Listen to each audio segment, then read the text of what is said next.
Welcome to etvFutures.com. Today is Thursday, February 28th. I'm Caitlin Sisney with your Commodities Open. Crude in New York rose above $100 a barrel after the U.S. dollar dropped to an all-time low against the euro for a third day, prompting investors to buy commodities as an inflation hedge. Oil also rose on reports of an output loss in Nigeria and shipment disruption in northern Iraq. Crude is trading at $100.70 per barrel on the NYMEX. Meanwhile, natural gas is trading at 9.265 per million British thermal units. Gold erased declines after the rebound in oil cost revived demand for the precious metal as a hedge against inflation. Gold is trading less than 1% from the record $964.99 an ounce yesterday. Gold is now trading at $963.40 an ounce. Silver is trading down at $19.41 an ounce. Today we're joined by Mike Fitzpatrick from MF Global. Mike will give his outlook for the commodities market. Hi, good morning, Caitlin.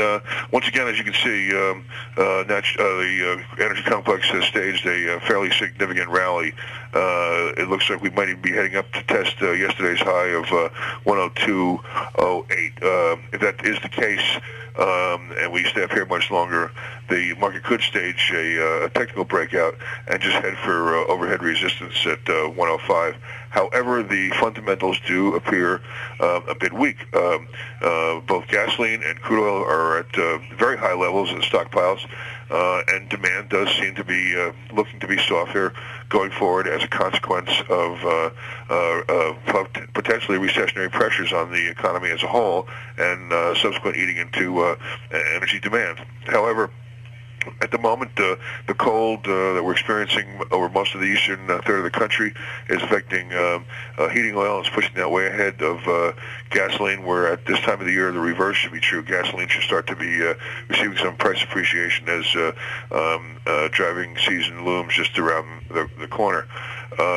Once again, also, it just seems that every bit of news, positive news, affects the market in a very outsized way.